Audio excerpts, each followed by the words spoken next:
Okay, before I start, I want to take this opportunity to thank Oju for the invitation to speak in this online seminar, and thank him for the work put into organizing this seminar.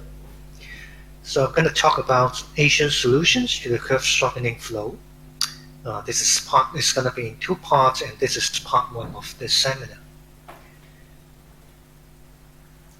So I first give you the definition.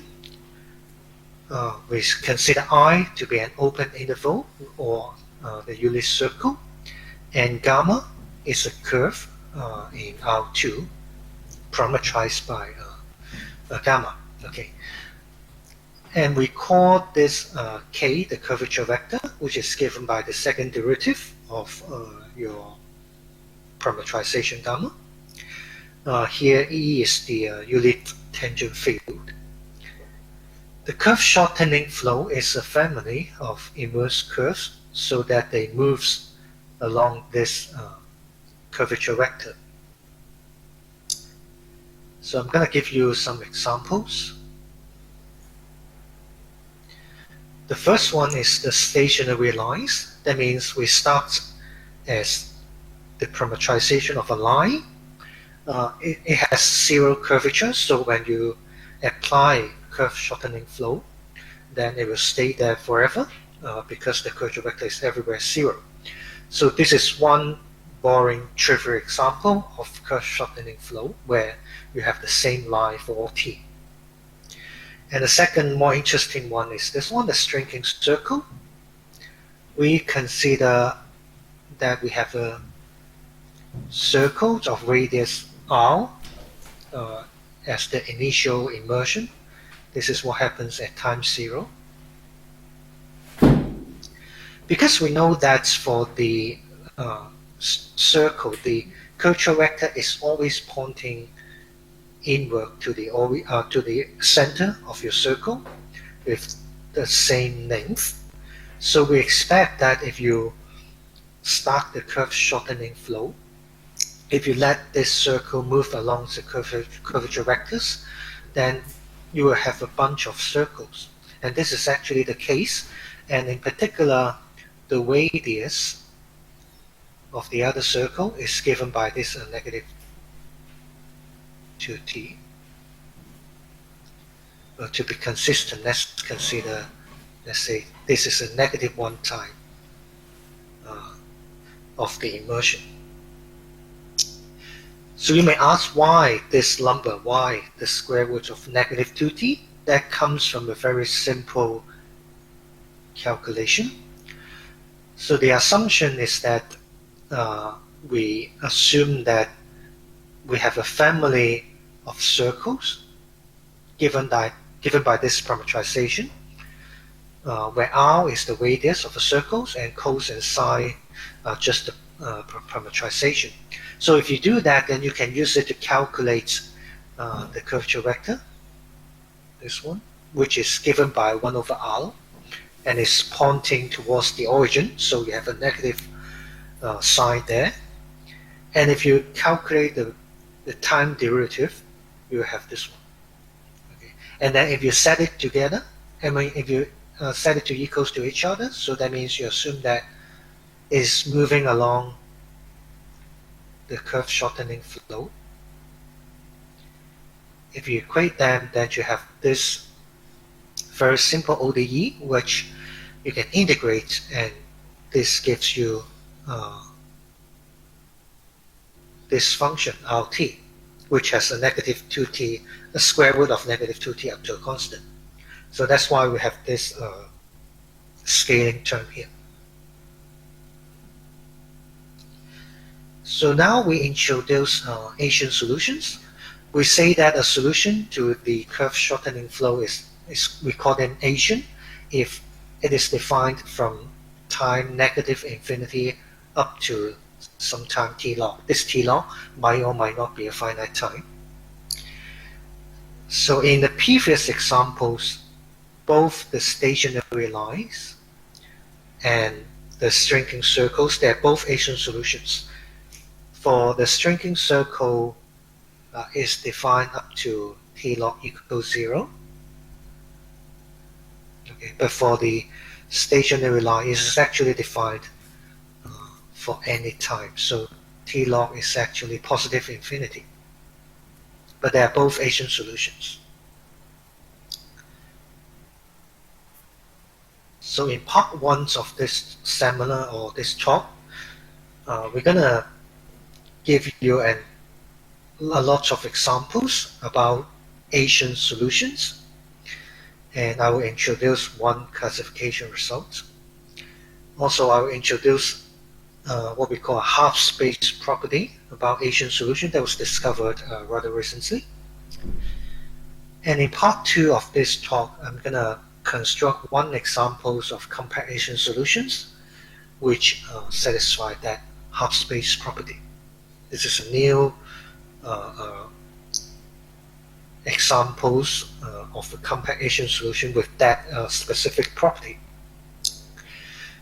We'll be more specific later, but we'll first start by introducing some more examples.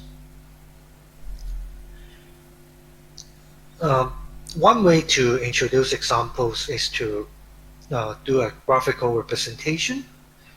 So we're assuming that the gamma, which is given by a graph, okay, is given by a graph of y. So the picture roughly looks like this.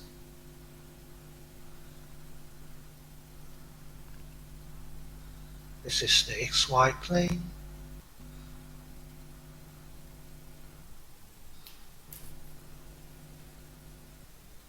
And the domain is here, is on the y-axis.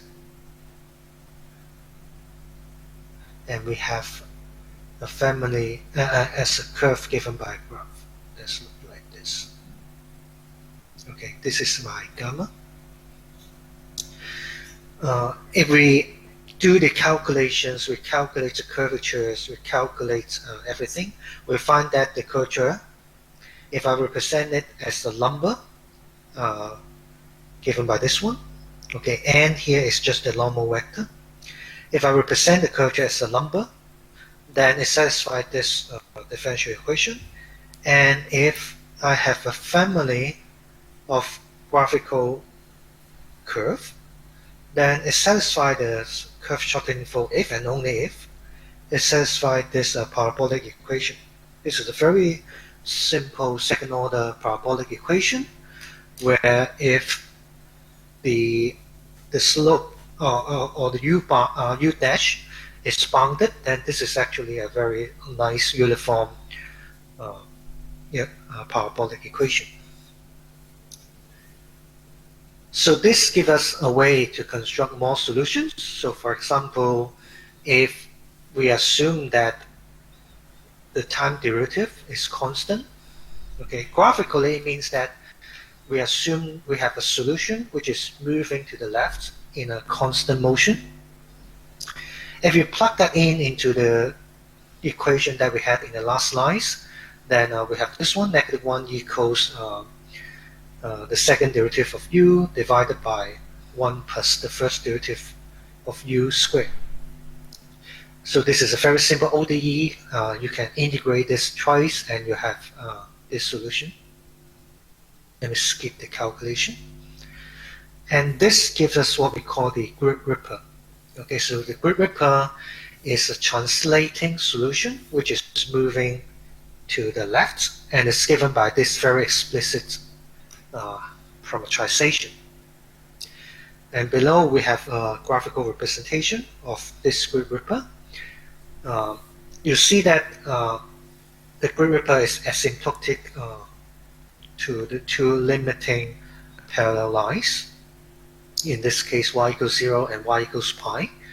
And the whole solution lies inside this straight region. The whole solution always stays inside here. Okay. Now let's go to another very famous example, which is called the Angernet oval, or in some physics literature, sometimes we call it a paperclip. So again, this solution lies in a straight region, in this case between -2 and pi over 2. And again, it's asymptotic to the Groupripper. So I'm saying that this part, if t is very negative for the negative time, this part and this part correspond to two Grouprippers, which are moving in opposite direction. And it's very interesting that the Angernet oval actually has an explicit parametrization given by this formula, e to the negative t times cos y equals the hyperbolic cosine of x. And as an illustration, you can see that why this is asymptotic to the Grouprippers. So when x is very large, then if you consider this one, you can think of this as the same as e to the x, maybe up to a constant. Then if you take log of this one, then you have something like this. Log of cos of y. This e to the negative t becomes this term, and this is more or less. This is more or less x. Okay, so you sort of recover the equation which defines the Grouprippers.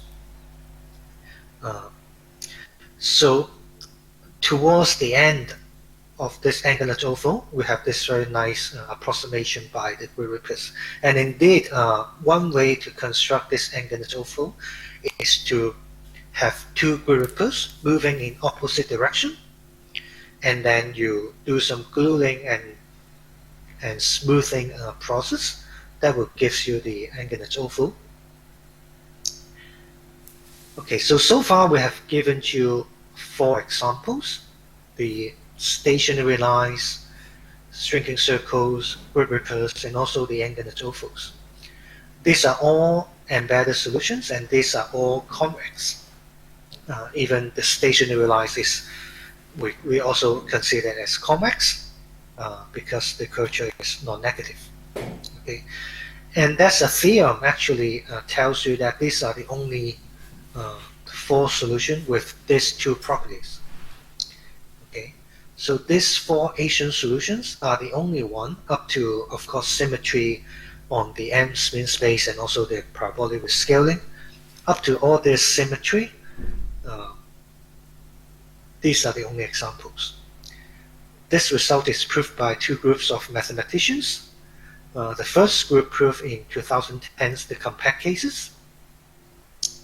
They use very essentially the explicit parametrization of the Angernet oval that we gave in the last slide.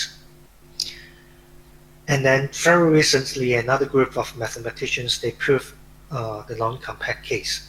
For this one, they use another very interesting fact that they are essentially using that the Groupripper is reflexive, has a reflection symmetry along the movement of the translation direction. And in that case, they can argue using some Alexandrov refraction maximum principle and show that the only non-compact convex embedded one are actually the Grouprippers. Also, in both cases, they use the very essential techniques by Hamilton, which is the gradient estimate about this quantity. Okay, because we assume that the curvature is positive, so we can consider this quantity and the Li-Yao's gradient estimates actually together with the fact that it is Asian tells you that this term, okay, the curvature is non-decreasing in t once you choose the correct parametrization theta, which I will not talk about it. Okay, but the point is that this is very essentially used in the proof, in both of the proofs. Okay, so the case for convex embedded Asian solution is done. Okay, the classification tells you that those four are the only examples. So now we want to take a weaker assumptions. Let's say what happens if we do not have embeddedness, or if we do not have convexity. So we'll start with another groups of examples. The first one is given by Ambush and Lender back in 1986. So they consider family of immersed curve that is shrinking, just like the shrinking sphere. So this one satisfies the curve shortening flow if and only if the curvature, this is the curvature of this gamma.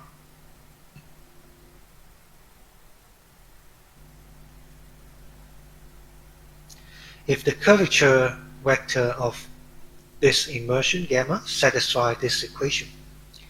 Okay, and it becomes a second order ODE, and Ambush and then were able to construct an infinite family of such a solution.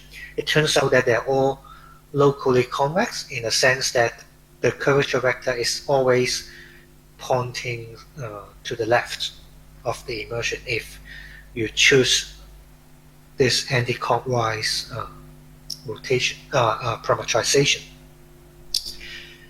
So the following six are all self-shrinking solutions, and these are just some of the examples of this infinite family, and they are all circling around the origin, and they are parameterized by two numbers. So these are one example where you do not have embeddedness. And that's another examples, very recent examples done by Angernet and Yu. They construct another families of Asian solutions formed by gluing. So they take several Grouprippers. So this is one of them, and then this is the blue one. That's the second one. This is another one, the third one, and then this is the fourth and the last one. Okay, so they take finitely many Grouprippers, and then they glue this one along their common asymptotes. This one and this one. Okay. Of course, they have to do a smoothing process to desingularize this gluing, and they're able to show that there's whenever you have these several pieces of Grouprippers which share the same asymptotes on one side, then they're able to glue them together to form some Asian solutions. In some cases, they're actually to find a compact one. Okay, this is an examples where you have compact solution, which is glued by 1, 2, 3, and 4 Grouprippers. Okay, and also they're able to, in some cases they're able to glue in such a way that they're locally convex. So again, that means if you take this anti-clockwise direction, then the curvature vector is always pointing to the left. Okay, so these are yet another examples constructed by Angernet and Yu that is not embedded, but is still locally convex. And like I said earlier, the Angernet oval actually can be constructed by this method by taking two Grouprippers moving in opposite direction. This is more or less the simplest construction in this family. So now we consider the case where you don't have convexity. This is another, the first one is another well-known examples that was constructed back in the 90s by these three physicists. So they glue, well, it looks like a gluing of infinitely many Grouprippers. This one is given by a periodic function, and all these tips, they looks like Grouprippers. Okay, This is embedded, but it's not convex. Another very large group of examples are the solitons. By solitons, I mean that those are the examples that's moving by rotation, translation, and scaling, which includes the self-shrinker given by English and Linden. So there's a classification result of the soliton given quite recently by Hofstadter in 2012.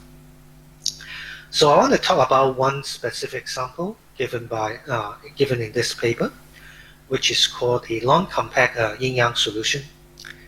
So this is a rotating soliton. Well, the graph looks like this. It is rotating. That means if you apply the curved shortening flow, this is rotating in this anti-clockwise rotation. But it keeps the same shape.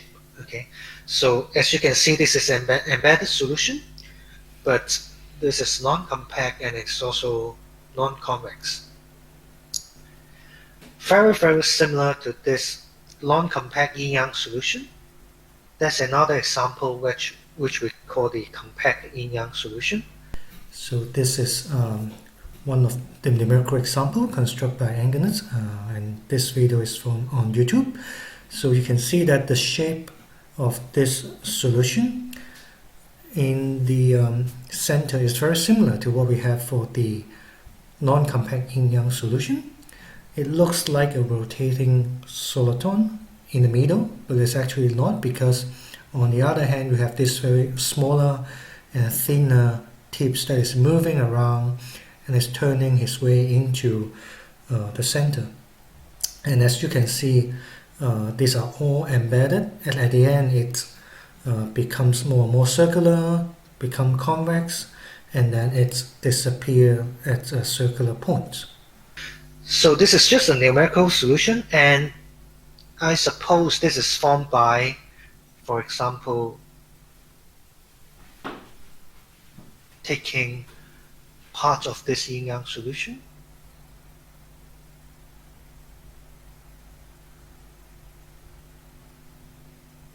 this part for example, and then cut it off somewhere here, and then start the flow. Okay, if you do that, that will give you one solution, but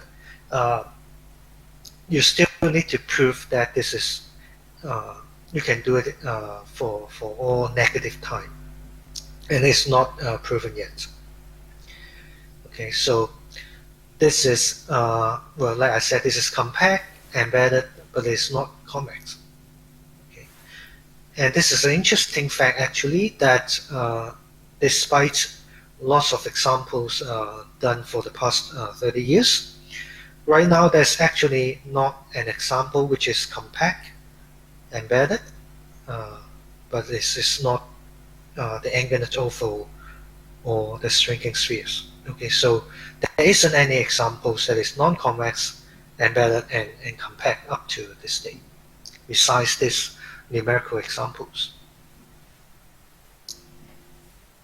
Okay, so as you can see, there's actually a lot of examples if convexity or embeddedness are not assumed. So that begs the question of what are the geometric conditions that we can impose so that we have some sort of classification results. And this is one result that showed up recently by Keeley and Martin Muller last year. This is a result about all codimension 1 mean curvature flow actually, but let me just specialize in the case of curve shortening flow. So it says the following. So if we have an Asian solution, this one, okay, then this set, okay, this is the convex hull of your curve. Okay, if you take the union, of all such convex tile and call this M, strip M, then it turns out that this strip M has only 4 possibility. So this M is either just a straight line, or it could be a strip, or it could be the upper half plane, or it could be the whole R2. Okay, these are the only possibilities. So I'll give a very quick proof of this one. At least in the compact case, there's a very nice pictorial proof. Okay. Well, first of all, I want to say that the theorem is actually equivalent to the fact that this M cannot be a subset of any wedge. Okay, by wedge, I mean I take two half space, and then I take the intersection. Okay, so if I take the intersection, this is gonna be this region. Okay, by wedge I mean the intersection of two half space, which is not a half space. Okay, so I have to show that there cannot be an Asian solution living inside a wedge. Okay, to do so, I introduce this picture. So let's say I have this Asian solution, which is inside this wedge, W. Okay, then what I can do is the following. So this wedge is given by two lines. This is a union of two lines. Okay, and I can start the curve shortening flow with these two lines as initial data. So I will have a curve shortening flow given by the green color curve here. So this is a curve shortening flow, and E0 is just the two lines, the two half lines to be precise.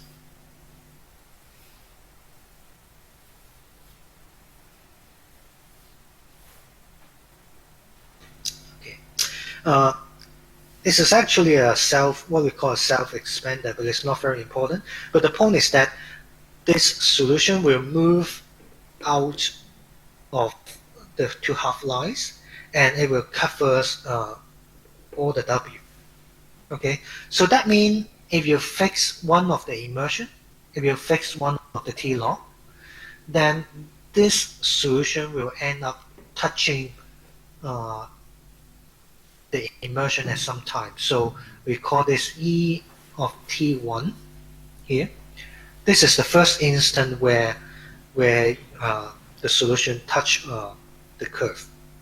Okay, but this already violates the maximum principle, because if you go back in time by T1, so you're saying that this one, E of T1, intersect with gamma T0. If you go back in time by T1, that means you have E0 and you have this immersion. Of course, we can go back up to this time T1 because this is an Asian solution, so I can go back in time for any time T for gamma. Okay, but the maximum principle, or to be precise, the avoidance principle, tells you that this is impossible. So because initially this has empty intersection, okay, because this Asian solution is lying in the interior of the wedge region W. Okay, so at this time, at time 0, this E0, which is the union of two lines, do not intersect with your Asian solutions. Okay, so if that's the case, then the avoidance principle tells you that for any future time there should be no intersection. Okay, but this picture is exactly telling you the other way. Okay, so that means we argue by contradiction already that such things cannot happen. So this is the case. This is the proof for the compact situation. But this is the theorem is actually true also for the non-compact Asian solution if you assume that they are properly immersed. Okay. So this is a very nice result, because now the connection of all Asian solution split laterally into 4 subsets, right? Depending on script M.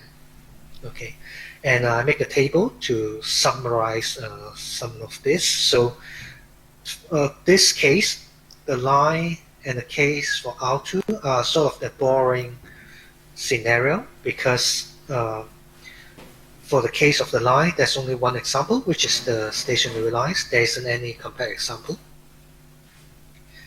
In the case of R2, we can think of this as the generic situation, which contains most of the examples, which includes actually all the self-shrinking solutions here. Okay, which includes the shrinking circles, of course, and it also contains a lot of soliton, which includes the non-compact Yin-Yang solution and also the Asian side curve. Okay. We are more interested in the middle two, this one, where M is the strip region or M is the upper half plane. In the case where you have the strip region, it turns out that all the long examples are formed by Grouprippers or the gluing of Grouprippers. So these are the long compact examples, and in some gluing construction we have long compact example, and in some case we have compact examples, which includes the Angernet overfold. Okay, so this is a situation for the strip region. The remaining one is the half space situation, which is a little bit more interesting because of all the previous examples, we don't have any example for this one yet. Okay, so we'll start with this non-compact situation. The following Asian solution is not written down in the literature, but this is more or less proved by Yu in their PhD thesis. Okay, so basically you can glue again the Grouprippers. You glue infinitely many, but you're not gluing it just like the Asian side curve. We're gluing like sort of half of it. Okay, so this is the first Grouprippers that you glue, and you have the second one, and then you have the third one, and then you keep on this construction. Okay, that will give you one Asian solution, which is non-compact, and it lives inside the upper half space. Okay, so all remains is actually this one. Okay, up to this point, it's actually quite interesting that there's actually no long examples about Asian solution which has what we call this half space properties. Okay, so the theorem that I want to share in part 2 of this seminar is a result that I proved earlier this year, which gives an examples to these Asian solutions. So actually we find a family of this compact Asian solution to the curve shortening flow so that they lives in the upper half space. So the remark, well, I'm not going to tell you the construction now. This is going to be what we did in part 2, but it turns out that they are immersed solutions, so they're not embedded. Okay, so there's two interesting questions remains. The first one is whether or not we can find embedded solution inside the half space. My guess is that it's not possible, but I'm still working on that. Okay. Another interesting questions is about the strip region S, okay, and the embeddedness. So you can ask whether or not the Angernet overfolds is the only compact embedded examples in the strip. Okay, so that's the end of the part 1 of this seminar.